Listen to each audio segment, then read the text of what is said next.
Hello, welcome my friends, buddies and viewers to our Wine version 2.0 of Chemistry Class 12th. Episode number 22 से हम start करने वाले हैं chapter number 4 chemical kinetics. क्योंकि previous episode में हमने ऑलमोस्ट जो चैप्टर नंबर 3 इलेक्ट्रोकेमिस्ट्री उसको कवर कर लिया था। सिर्फ एक रिलेशन रह गया था हमारा Gibbs free energy and electrolysis, उसमें से कैंसल्ड हो चुका है, रिलेटेड पोर्शन में है। इलेक्ट्रोलाइसिस और बैटरीज का जो सारा काम था वो भी रिलेटिव पोर्शन में। और गिब्स फ्री एनर्जी का एक छोटा सा फॉर्मूला यही नोट कर लेते हैं, जो था delta G Gibbs free energy और इलेक्ट्रोकेमिकल सेल में क्या हमारे पास सिमिलरिटीज थी, that is an F E not लिख सकते हैं, ई नॉट ऑफ सेल लिख सकते हैं, कुछ भी लिख सकते हैं। E naught that is the relation between the Gibbs free energy and the electrochemical cell. E naught of cell या electrochemical cell, कुछ भी लिख सकते हैं इसमें। अब जो हमारे पास है वो अगला चैप्टर शुरू होता है, दैट इज इलेक्ट्रो केमिस्ट्री के बाद जो चैप्टर हमारा चैप्टर नंबर 4 है, that is chemical kinetics. Delta G है minus N F E naught, यह ई सेल लिख सकते हैं। ई सेल जो ईएमएफ ऑफ द सेल है, जो हमारा फाइनल निकालने के बाद आता है, ई सेल लिख सकते हैं इसको हम generally. In the general form we definitely लिख ई सेल, ई सेल, ठीक है। तो minus N F E cell, that is, बस यही हमारी इक्वेशन थी जो रह गई थी। बाकी इन जनरल सब कुछ कंप्लीट हो चुका था इलेक्ट्रोकेमिस्ट्री चैप्टर में, चाहे वो कंडक्टेंस हो, रिएक्टेंस, रेजिस्टेंस हो, रेजिस्टिविटी हो, स्पेसिफिक कंडक्टेंस हो, मोलर कंडक्टिविटी हो, या फिर variation of conductivity and molar conductivity हो। कोलराश लॉ भी कवर हो चुका था बाकी हमारा, और cell potential, electrode potential, electrochemical cell, बाकी सब कुछ इलेक्ट्रोकेमिकल सीरीज वगैरह सब कंप्लीट हो चुके थे। अब बारी आती है चैप्टर नंबर 4 केमिकल काइनेटिक्स की। केमिकल काइनेटिक्स जो हमारा चैप्टर है, ये जिसका बेसिक सोल है, that is the study about reaction rates और उसके मैकेनिज्म किस तरीके से होता है। रिएक्शन रेट्स पर ये चैप्टर डिपेंडेंट है, यानी कि रिएक्शन के रेट ऑफ रिएक्शन, यानी कि रिएक्शन कितनी जल्दी हो सकता है, कितनी देर में होएगा, या फिर जो रिएक्शन है उस पर किस किस चीज़ों का असर पड़ने वाला है। रेट ऑफ रिएक्शन पे पूरा चैप्टर डिपेंडेंट है, और कैसे उसके मैकेनिज्म है, पूरा मैकेनिज्म है रिएक्शन के रेट का। Starting with the very first topic, that is definition of the chapter. The branch of chemistry which deals with the study of reaction rates and their mechanism, that is known as electrochemistry. Chemical kinetics, not electrochemistry. Electrochemistry में electrical process होते हैं, यहाँ पर chemical processes का rate जहाँ पर हमने जाना है। तो केमिकल काइनेटिक्स इन ग्रीक या इन फिजिक्स से हमारा जो वर्ड है, that is related to movement और मोशन। तो जो केमिकल्स की मूवमेंट और मोशन होती है, मोशन हुई, केमिकल जो है कन्वर्ट हुए, रिएक्शन के बाद कुछ और केमिकल बना। अब वो केमिकल कितनी देर में दूसरे में कन्वर्ट हुआ और कितने टाइम में, per unit time, that is known as rate of reaction. So जितनी स्पीड है रेट ऑफ रिएक्शन की, उसको हम ऐसे डिफाइन कर सकते हैं, जितनी कंसंट्रेशन में चेंज आया, कंसंट्रेशन में चेंज आया रिएक्टेंट्स की, क्योंकि रिएक्टेंट्स ही चेंज होंगे, रिएक्टेंट्स चेंज होंगे और प्रोडक्ट फॉर्म करेंगे। इन यूनिट टाइम में जितना कंसंट्रेशन प्रोडक्ट का था और जितना इनिशियल कंसंट्रेशन रिएक्टेंट्स का था, उसमें कितना चेंज आया और वो कितने टाइम में चेंज आया, that is known as rate of reaction, या जो स्पीड ऑफ रिएक्शन। अब जो एवरेज रेट ऑफ रिएक्शन हम देखते हैं, उसमें हम क्या देखते हैं, उसमें हम सबसे पहले वो देखते हैं कि कितनी देर में एवरेज ले रहे हैं, तो कितनी देर में हमारा प्रोडक्ट बन रहा है और कितनी देर में हमारा रिएक्टेंट्स गायब हो रहे हैं। क्योंकि फुल्ली की बात की है हमने, इक्विलिब्रियम की बात नहीं करी हम। फुल हमारा जो रिएक्शन है वो प्रोसेस होगा, यानी कि रिएक्टेंट्स पूरी तरह गायब होंगे और प्रोडक्ट्स पूरी तरह फॉर्म होंगे। तो that disappearance of the reactants and formation या appearance of the product so दोनों इक्वल होंगे, दोनों का रेट इक्वल होगा क्योंकि रेट इक्वल रेट में दोनों बन जाएंगे। सो एवरेज रेट अगर हम लेते हैं तो that is known as same, क्योंकि रेट मैंने कहा ये सेम होने वाला है। रेट अगर यहाँ पर सेम होने वाला है तो रेट का अगर एवरेज लेते हैं तो एवरेज लेते हैं तो हम डेल्टा लगाते हैं, डेल्टा लग गया यहाँ पर, एवरेज के लिए हमने लगाया डेल्टा। अब डेल्टा माइनस में है क्योंकि रिएक्टेंट्स जो है वो डिक्रीज हो रहे हैं, धीरे धीरे डिक्रीज हो रहे हैं, तो रिएक्शन पहले पॉजिटिव में था, अब जाकर वो डिक्रीज हो रहा है, तो ये माइनस में डेल्टा जाएगा। जो रिएक्टेंट्स हैं उसको हम कंसंट्रेशन रहेंगे, रिएक्टेंट्स हैं उसके हम कंसंट्रेशन लेंगे, तब ये स्क्वायर ब्रैकेट्स में है, per unit time that is known as per unit time. जो कंसंट्रेशन इनिशियल थी रिएक्टेंट की कंसंट्रेशन माइनस कंसंट्रेशन जो फाइनल कंसंट्रेशन थी रिएक्टेंट्स की, और टाइम भी हम लेंगे T2 पे टाइम माइनस T1 टाइम, तो दैट इज डेल्टा टी। ठीक है, अब यही काम होगा प्रोडक्ट के साथ, प्रोडक्ट फॉर्म हो रहे हैं इसलिए पॉजिटिव में है, उसकी रेट पॉजिटिव में है तो डेल्टा पी, यहाँ पर फिर से हम कंसंट्रेशन लेंगे और पर यूनिट टाइम वही T2 माइनस T1, और यहाँ पर भी कंसंट्रेशन जो P1 ली है हमने P2 ली है P2 माइनस P1, तो तभी यहाँ पर डेल्टा आएगा, तभी डेल्टा आ रहा है यहाँ पर। सो अब जो रेट ऑफ रिएक्शन है वो कुछ ऐसे बनेगी माइनस ऑफ डेल्टा, क्योंकि माइनस रिएक्टेंट का हमेशा माइनस आगे आएगा ही आएगा, चाहे आप प्रोडक्ट में प्लस लगाए ना लगाएं, लेकिन माइनस हमेशा रिएक्टेंट की साइड आएगा। हर क्वेश्चन में भी अगर करना है तो वहाँ पर भी माइनस ही आएगा। ठीक है, और ये दोनों इक्वल होंगे, यानी कि रेट जितने पर यूनिट टाइम में वो बना है उतने ही पर यूनिट टाइम में वो बनेगा, रेट दोनों के इक्वल होंगे। आगे बात आती है इंस्टेंटेनियस रेट की।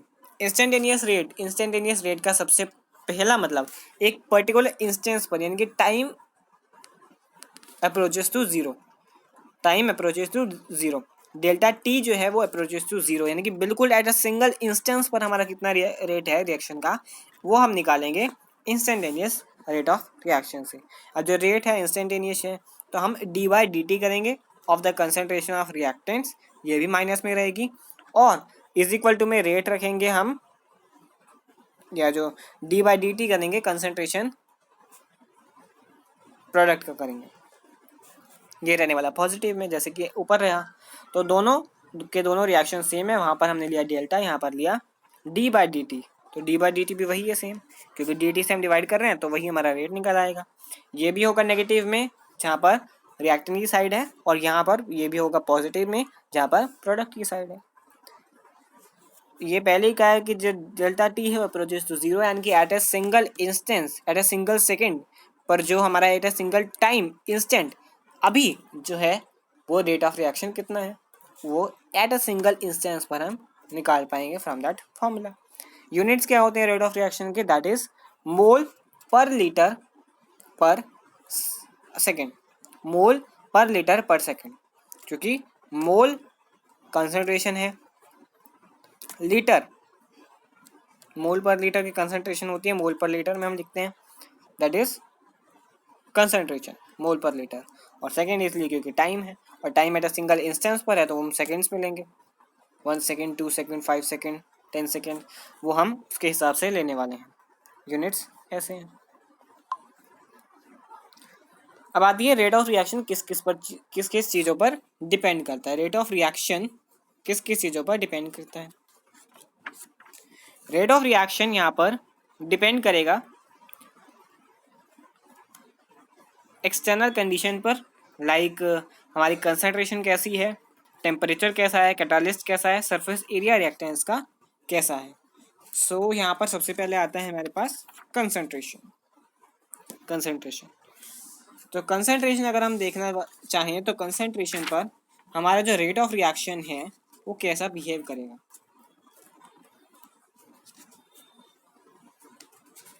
ठीक है, वो हम पहले देख लेते हैं कि जो हमारी कंसंट्रेशन है, अगर रेट ऑफ रिएक्शन कंसंट्रेशन जो है रेट ऑफ रिएक्शन के डायरेक्टली प्रोपोर्शनल है। अगर कंसंट्रेशन ज़्यादा है रिएक्टेंट्स की तो जो रेट ऑफ रिएक्शन है वो भी ज़्यादा ही होने वाला है। जब कंसंट्रेशन रिएक्टेंस की डिक्रीज होगी तो रेट ऑफ रिएक्शन भी डिक्रीज होगा। अगर एग्जांपल लें कि जो रेट है burning of wood depend upon the concentration of oxygen. A piece of wood जो है वो, अगर एक पीस ऑफ वुड लेते हैं तो वो स्लोली बर्न होगा एयर में अगर उसमें 20% ऑक्सीजन है। बट अगर हम 100% प्योर ऑक्सीजन वहाँ पर अगर कहीं से भी 100% प्योर ऑक्सीजन उस एरिया में आ जाती है तो कंसंट्रेशन ऑक्सीजन का ज़्यादा हो जाएगा। ठीक है, तो कंसंट्रेशन ज़्यादा होने से जो रेट है रिएक्शन का, यानी कि जो पीस ऑफ वुड है वो भी जल्दी बर्न हो जाएगा। तो that is the simple example. Temperature का क्या फ़र्क पड़ेगा? Temperature, increase in temperature will increase the rate of reaction. ठीक है, on the other hand a decrease in temperature will decrease the rate of reaction. अगर ये हम दिस इफेक्ट ऑब्जर्व करना चाहें, ये इफेक्ट को ऑब्जर्व करना चाहें तो एक्सोथर्मिक के लिए जहाँ पर हीट एक्सपेल होती है और जहाँ पर एंडोथर्मिक रिएक्शन होते हैं वहाँ पर हीट एब्जॉर्ब होती है। तो इन दोनों इफेक्ट में हम इसको टेम्परेचर को करके देख सकते हैं। जहाँ पर हीट एब्जॉर्ब हो रही है वहाँ पर हमें टेम्परेचर नहीं बढ़ाना है, जहाँ पर हीट एक्सपेल हो रही है वहाँ पर हम टेम्परेचर बनाकर रेट ऑफ रिएक्शन को फास्ट कर सकते हैं। जहाँ पर हीट एब्जॉर्ब हो रही है वहाँ पर हमें हीटिंग इफेक्ट कम करना पड़ेगा ताकि रेट ऑफ रिएक्शन जल्दी हो, और जहाँ पर हीट एक्सपेल हो रही है वहाँ पर हमें टेम्परेचर बढ़ाना पड़ेगा ताकि रेट ऑफ रिएक्शन जल्दी हो। Another thing that is presence of catalyst. Catalyst एक ऐसा सब्सटेंस है जो रेट ऑफ रिएक्शन को इंक्रीज करता है या डिस्टर्ब करता है, रेट ऑफ रिएक्शन को थोड़ा डिस्टर्ब करता है। कभी कभी वो फास्ट कर देता है और जैसा माइनर केस वो कभी कभी स्लो भी कर देता है। But in many case that in many reactions जो कैटालिस्ट है वो रिएक्शन को इंक्रीज ही करता है। Proceed at an increase rate by the presence of certain catalyst. अगर एग्जांपल लें तो एक मिक्सचर है, अगर H2 और O2 ये रूम टेम्परेचर पर कभी रिएक्ट नहीं करेंगे। अगर हम इसमें कैटालिस्ट डाल देते हैं फाइनली डिवाइडेड प्लैटिनम, यानी कि प्लैटिनम कुछ पीसेस डाल देते हैं तो जो रिएक्शन है वो विग्रियस हो जाएगा, यानी कि वो इंक्रीज हो जाएगा उसका रिएक्शन का रेट, यानी कि जल्दी प्रोसेस कर जाएगा। ठीक है, अब जो रिएक्शंस हैं जो इनिशिएट होते हैं, अगर एब्जॉर्ब कर रहे हैं हम रेडिएशन, मतलब जो रिएक्शंस हैं वो अगर इस तरह से वर्क करें कि वो एब्जॉर्ब कर दें रेडिएशन को, उसको हम कहते हैं photochemical reaction. Photochemical reaction. Surface area की बात आती है। सरफेस एरिया, अगर हम सरफेस एरिया को इंक्रीज करते हैं तो फास्टर हो जाएगा हमारा रिएक्शन। जैसे कि एक सिंपल एग्जांपल भी ले सकते हैं इसका कि अगर हम वुड का प्लैंक लाएं और उसको हम वाटर के सरफेस पर रख दें, स्मॉल स्क्वायर प्लैंक लाएं वुड का, उसको पानी पे रख दें और उसके ऊपर खड़े होने की कोशिश करें तो we can't stand on it, we will sink, से डूब जाएंगे। बट अगर हम प्लैंक के जो एरिया को अगर इंक्रीज करते हैं तो वहाँ पर प्रेशर कम लगता है और उस प्रेशर को सेंस कर सकते हैं। प्रेशर पर अगर हम स्टैंड भी हो जाते हैं then we will do not sink. तो यहाँ पर भी वही काम है कि सरफेस एरिया को अगर हम बढ़ाते हैं तो rate of reaction will become faster. क्योंकि अगर हम अगेन वुड का पीस लेते हैं, वुड का पीस अगर हमने लिया और वो एक पर्टिकुलर स्टैंड सॉलिड फॉर्म में है हमारा, सॉलिड फॉर्म में अगर उसकी थिकनेस ज़्यादा है तो वो बहुत देर में बर्न होगा। बट अगर उसको हमने फाइनली चॉप कर दिया है स्मॉल पीसेस में then it will burn faster, क्योंकि सरफेस एरिया को इंक्रीज कर दिया तो रिएक्शन का रेट उस छोटे पीस पर होना बहुत जल्दी हो गया और उसकी वजह से हमें फाइनली बहुत हेल्प मिल गई और वो जो वुड का पीस है वो काफ़ी जल्दी बर्न हो जाएगा। एक्सपोजर टू रेडिएशन भी एक फैक्टर है हमारा जिसपे केमिकल रिएक्शन के रेट डिपेंड करते हैं। कुछ केसेस में जो केमिकल रिएक्शन का रेट है वो कंसिडरेबली इंक्रीज हो जाएगा, जबकि हम सर्टेन रेडिएशन में उसको फॉल कराते हैं। जो फोटोन्स हैं, फोटोन्स इनकी रेडिएशन, जो फोटोन्स हैं of this radiation having frequency mu possesses sufficient energy, so E is equal to h mu होता है, और to break certain bonds in reactants, ठीक है। For example, reaction of hydrogen and chlorine takes place very slowly in the absence of light. However, in the presence of light, the reaction takes place very rapidly. जब हम hydrogen और chlorine को एक साथ लाते हैं तो उसका रिएक्शन का प्रोसेस बहुत स्लो होता है, बट अगर उसी हाइड्रोजन और क्लोरीन को अगर हम सनलाइट में रह जाएं तो उसका reaction rate of reaction fast हो जाएगा और वो हाइड्रोक्लोरिक गैस या हाइड्रोक्लोरिक एसिड में काफ़ी जल्दी से कन्वर्ट हो जाएगा। One more thing, the nature of reactants and the product वो भी डिपेंड करता है रेट ऑफ रिएक्शन के प्रोसेसेस पर। जो rate of reaction are influenced by the nature of reactant and product. जो केमिकल रिएक्शन है जहाँ पर ब्रेकिंग ऑफ बॉन्ड्स होता है और फॉर्मेशन ऑफ न्यू बॉन्ड्स होता है, वहाँ पर जो रिएक्टिविटी है वो substance can therefore be related with the ease and with the specific bonds are broken or formed। जो स्पेसिफिक बॉन्ड्स हैं वो ब्रोकन होते हैं या फिर नए बॉन्ड्स बनते हैं, and the number of such bonds are involved. For example, the oxidation of nitric oxide to nitric dioxide, nitrogen dioxide, takes place very fairly rapidly, while oxidation of carbon monoxide to carbon dioxide takes place slowly. जो दोनों reactions हैं वहाँ पर oxygen का presence था, but जहाँ पर nitrogen monoxide था वहाँ पर रिएक्शन हुआ फास्ट, और जहाँ पर कार्बन मोनोऑक्साइड था वहाँ पर रिएक्शन हुआ स्लो, क्योंकि यहाँ पर रिएक्टेंट का नेचर काफ़ी स्लो था और फास्ट था। जहाँ पर नाइट्रोजन मोनोऑक्साइड था वहाँ पर नेचर फास्ट था, और जहाँ पर कार्बन मोनोऑक्साइड था, एक बार लिख लेते हैं, एक बार इसको लिख लो यहाँ पर आगे, तो यहाँ पर 2NO गिव्स O2 प्लस में है, 2NO plus O2 gives 2NO2। ये रिएक्शन फास्ट होगा, जबकि 2CO plus O2 gives 2CO2, ये रिएक्शन स्लो होगा। अब ये स्लो ये फास्ट क्योंकि नेचर है यहाँ पर नाइट्रोजन ऑक्साइड का, नाइट्रोजन मोनोऑक्साइड का रिएक्शन या जो नेचर है वो स्लो वो फास्ट है, और कार्बन मोनोऑक्साइड का रिएक्शन रेट या रेट ऑफ रिएक्शन स्लो है।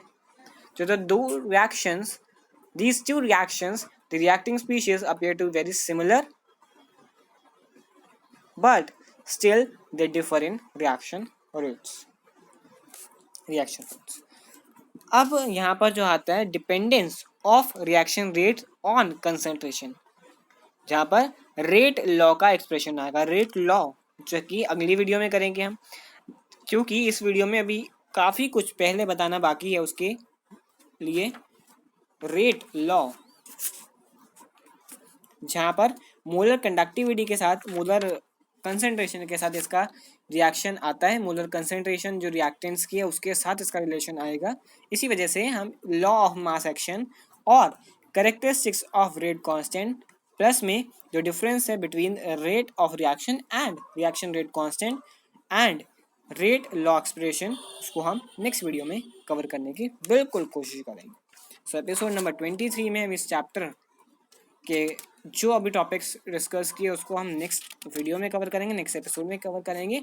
And for this video that is this, इस वीडियो के लिए इतना ही, and I hope you all will understand the topics, these most basic topics we have covered in this episode number 22nd. So I hope you all will understand the topics covered in this video, this episode, and definitely follow the Rewind version 2.0. So till then bye bye and thank you so much.